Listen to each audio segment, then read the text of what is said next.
This week on My Global Adventure. Old Havana was so beautiful. It was so interesting. It should be one hell of an interesting day.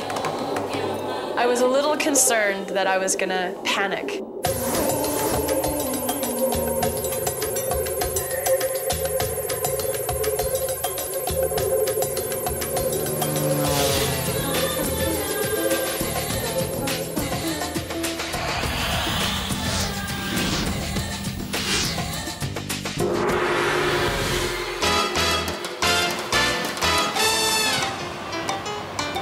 Day 192.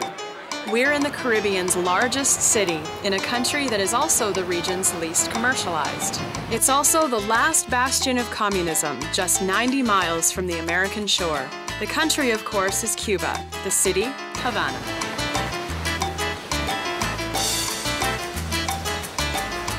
In a lot of ways, Cuba was sort of the one spot that hadn't been Americanized. I had a real admiration for anybody who could be that close to one of the world's superpowers and still stand up against it. I was looking forward to it taking on a character and a personality of its own, and for me to be able to see it from the Cuban perspective for the first time.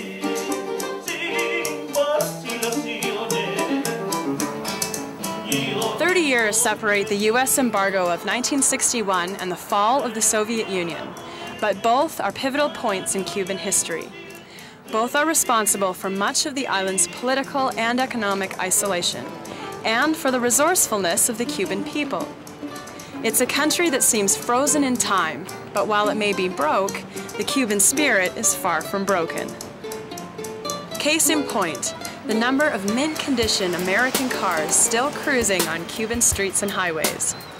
Only vehicles built before the 1959 revolution can be privately owned here. The rest, like almost everything else, is the property of the government. Felipe is just one of the many Cubans who have no choice but to keep these old cars in mint condition, not for show, but for everyday use.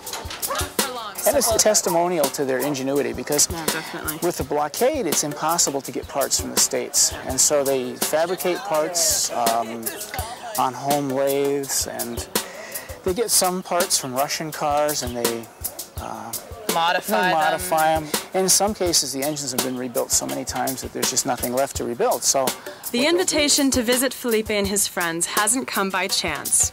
It comes from a good friend of mine, an American who has returned to Cuba to rediscover his roots. This is Thomas Mosby. He's been a friend of mine from the States for, I don't know, 2 years? A couple of years, yeah. 2 years or so. Thomas's family moved to Cuba in the 1950s when he was still a baby. His father was a protege and friend of Ernest Hemingway's, who lived in Havana during that period. The dream they lived ended with the revolution. That. We kind of left with just the shirts on our back. It was revolutionary times, and that was what we had to do. So. And like 38 years later, not to date you, you returned to find your family. Right, and it was kind of an interesting story, because all I had to go by was an old photo album, and everybody that would have known locations and addresses and stuff was dead or gone or whatever, unavailable. And so I came back with this old photo album. And what I did was, I had two names, two first names, and the pictures. And it turns out there was an unusual mosaic fountain in front of the house. I showed the photo album around, and I said, do any of you people remember this from the time before the revolution? And, you know, one person said, well, I don't, but he might, and this one and that one. And through a week of that, someone recognized the fountain. And then a guy said, you know, I think that there's an old man that lives at the top of the hill in this house, this very house, and he would know. Well, the old man is the father of Felipe. And he said, yes, I remember you, your mother, your dad, and your sister, and your house is just down the street. Yep. And so that's how I found my roots. This is a fountain that was the key to everything. It was the key to me finding my roots, because you got to picture this in the old days. None of these trees were here. It was all manicured, and we had a gardener, and it was all pretty. And now, you know, everything's kind of overgrown, but nevertheless, the fountain was the thing that the old people identified. This is my home. This is the only place where I truly feel everything's right. Yeah. Thomas has been back to Cuba several times in the last few years, and he always brings gifts for his friends. The average Cuban salary is around $10 American a month, so anything he brings is appreciated. I feel that these people are truly my family, and I just love them, and I feel closer to them than other people that are more closely related. For me, just being able to run into Thomas and seeing Thomas in Cuba was a highlight enough, but we had the added bonus of the fact that he was so willing to open us up to his family, which is great, because if you go to Cuba and you don't meet the Cubans, you really miss Cuba. We went in and we watched this band play for a little while, just standing in their house with them, totally taking in this incredible music.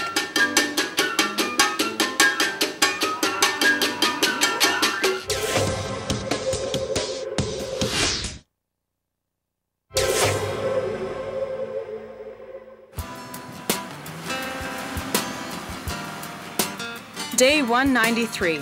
We're about 3.5 hours southeast of Havana in a town called Santa Clara. It's the site of a memorial to Ernesto Che Guevara, the Argentinian who with Fidel Castro led the revolution in 1958. It was Che and his troops who captured an ammunition train bound for the army in Havana that essentially ended the revolution and brought Castro to power. First, it's a woman thing. He's really handsome. Okay, that's honest. My guide in Cuba is Lily, a former English teacher who found that there was more money in tourism and changed jobs. He's very able to say things, able to do solutions, able to think about people. So that's important, to think about people. Although she works for the government, as everyone does in a socialist state, Lily isn't afraid to share her personal opinions. Castro had given a lot to us, given education, healthcare, every kind of thing that we could just ask. But the same things are not working as he supposed, maybe. Maybe in the future things could be better, but they're not working. The Che Monument in Santa Clara is not our final destination, however.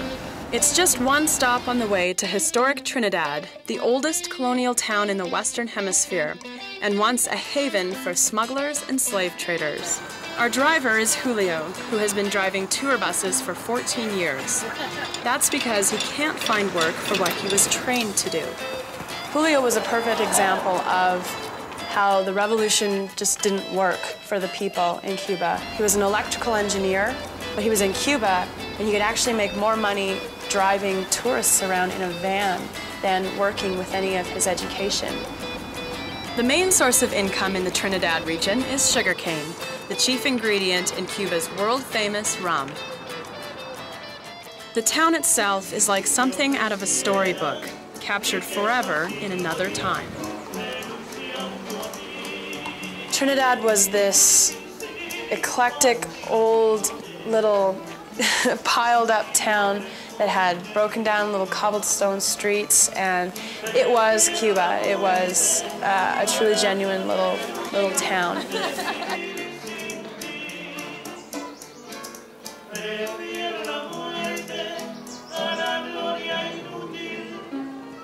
We turned the corner and started walking down this street. All of a sudden, I heard what sounded to me like a flute.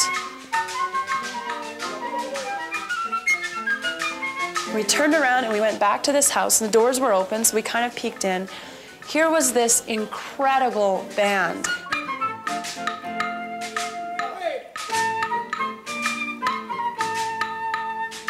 And sure enough, there was one guy right in the front. I have never seen someone play a flute the way this guy did.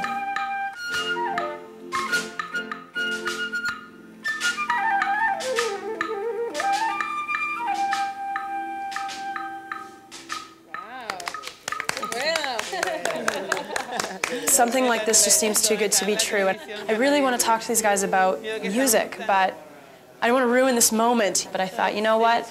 I'm going to do it. I'm just going to ask. What does music mean to you? The response was incredible. They all but fell over telling me, oh my gosh, music is our life, it's our blood, it's our breath. I don't know how anyone survives without music. It was the passionate response that I would expect from Cubans if you were just sitting there talking to them.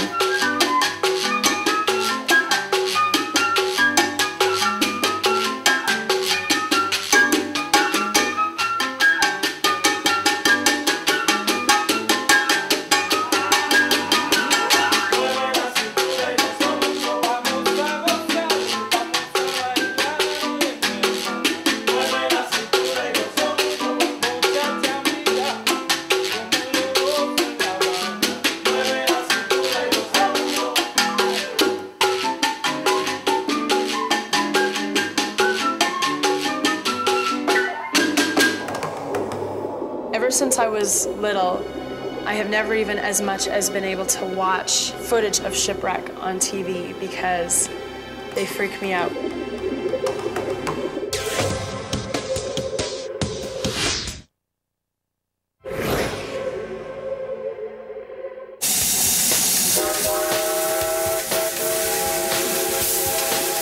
The train ride itself was just fun. I don't know, there's no real better way to explain it. It was just a good time.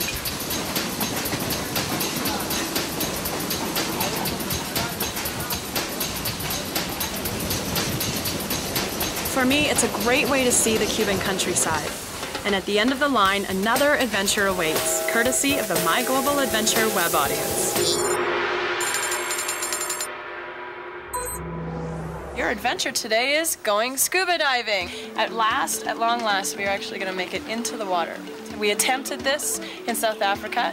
It did not work. We're going to do it now, and I think it's going to work today. Oh, I think.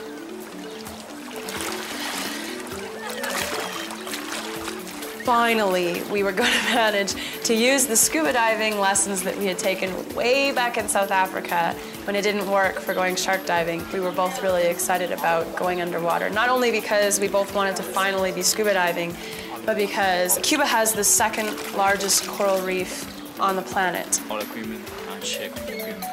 Our guides, Lily and Julio, couldn't actually come with us on the boat.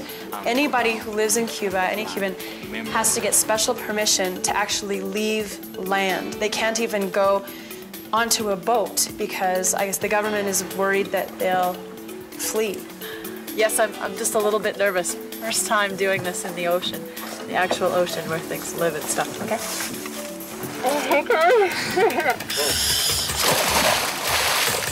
All set? Yeah, all set. So I have a confession to make. We're going down to check out a shipwreck for our dive. Now, previous to today, I've never even been able to watch TV shows about shipwrecks because it completely freaks me out. So this should be one hell of an interesting day, and I just hope that I can be doing this instead of this all day. Can you hear the tremor in my voice? I'm a little bit scared.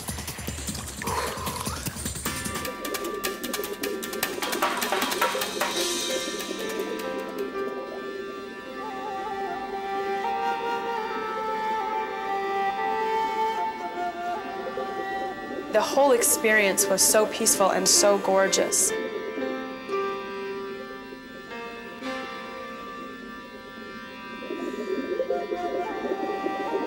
It was crystal clear, it was still as glass, it was warm as a bathtub, and it was just beautiful when we went underneath. The colors were amazing.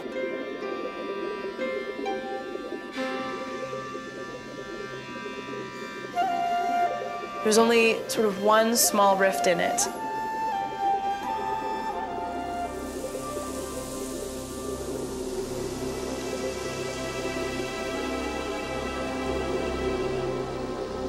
Shipwrecks creep me out underwater with all of that weird tunnel vision lighting and all of the stuff floating around it. I was a little concerned that I was gonna panic.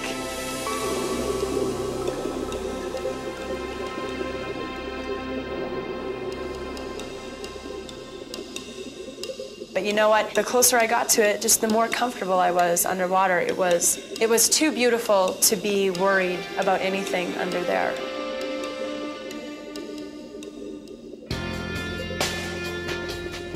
one of the most beautiful things I've ever seen in my whole life. I can't believe how tranquil it is under here. I would like to thank the web audience very much for letting me go do it. Thank you, guys. We met a guy named Rolly, who was actually the guy who used to serve Hemingway his drinks. ¿Qué es el mejor? Is that yours?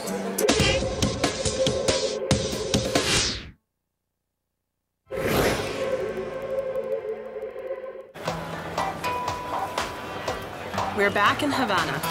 Lily and I are exploring the original core of the city known as Old Havana, a strangely beautiful mix of history, classic architecture, and decay. This is the real Havana. Yeah, It's not Havana for tourists. This is real Havana. yeah. This is what happens when you leave the hotel. You get to see Havana the way it really is.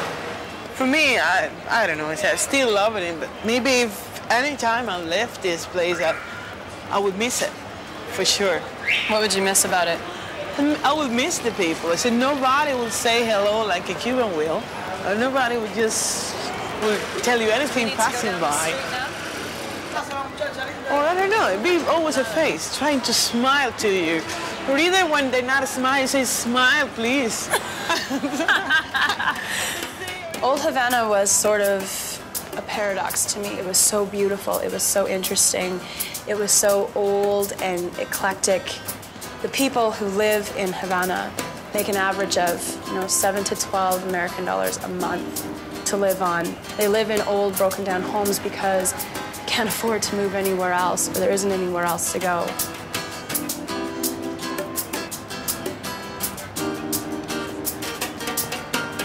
One of the best-known bars in Old Havana is La Floridita, known for being the favorite hangout of a Nobel Prize-winning author.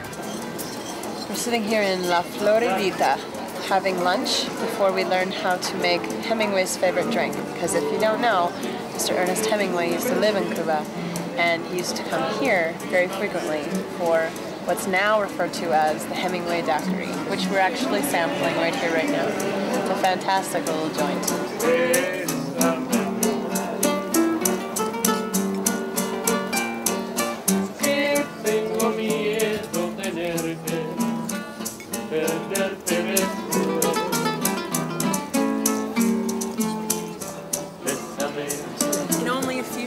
We went down to the bar area, which is, of course, where Hemingway spent most of his time.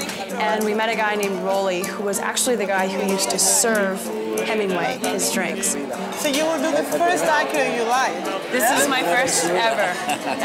Ahora vamos a hacerlo. La Floridita is listed as one of the 5 most famous bars in the world. Rolly's been here since the 1950s, so who better to show me how to make Hemingway's favorite drink? No. Aquí. Primero? Sugar first. You have to put as much rum as you see a hole in the middle of the ice. Wow. That's an awful lot of rum. ¿Ya? ¿Qué es el mejor? Is that yours? Oh, look, he's... Yeah, but ¿qué es el mejor? Give me a story, an interesting story about Hemingway that you Dile algo remember. de Hemingway, Rolly. Me gustaría doble y sin azúcar. Entonces nosotros le adaptamos el grifo para que sea amargo y no se le eche so azúcar. that's... Y ahí nació el papa. So all the daiquiris were similar to the one you had tried or you had made. But when Hemingway came in here, they just to try at one. And he said to the owner, I would like it dried without any sugar. So they named it Papas because Papa Hemingway, and they put grapefruit just to make it dry. So they called him Papa Hemingway. Papa Hemingway. That's Father Hemingway. Yeah. Ya. Very interesting. Bueno, All right. lo dejo. Gracias. Bueno, Gracias. Ah. chao. Across the bay, you'll find an excellent view of Old Havana from the Castillo de San Marcos, built in the 18th century to protect the harbor from invasion. La Friada is a great old cigar store that happens to be home to the longest cigar on the planet. The man who rolled it is Jose Cueto, who has been making Cuban cigars for the last 40 years. 9 days of those 40 years were spent putting this thing together. This is the longest hand-rolled cigar in the known world. It's 11 meters long. It took him 9 days to do it. Ever since my university days, I've developed a somewhat inexperienced but nonetheless wholehearted love of cigars. 3 mainly wrap into a 4-1. So one is for combustion, another one for aroma, and the other one is for strength. This guy had been doing this his whole life, and again, like every Cuban we met, he did it passionately, and it consumed him. I mean, this guy knew everything there was about cigars. He loved it, he was passionate about it, and he was very good at it. As we walk through Old Havana, Lily and I talk about the revolution, how it saved Cuba once, only to fail it as years passed by. She worries about what will happen when Castro dies, and the changes that are bound to come. What do you think, what do you hope will happen? Well, first I would be hoping for the best, that's the thing, not to have any kind of civil war, not to have anybody dying or whatever, but then to have maybe a different government or the same kind of government with clever ideas. Give people opportunities and then say, not to try to have everybody equal or the same. The impression that I had was that the people of Cuba believed that the revolution was the right thing at that time, and that it just doesn't fit anymore. And unfortunately, they're in a circumstance where it's still there, and it keeps them very poor, and it keeps them very confined to a mentality that just doesn't work. Thankfully, though, they have an incredible strength of character. They have an incredible feeling of community, and they have a passion that, very similar to Argentina, will carry them through this difficult time.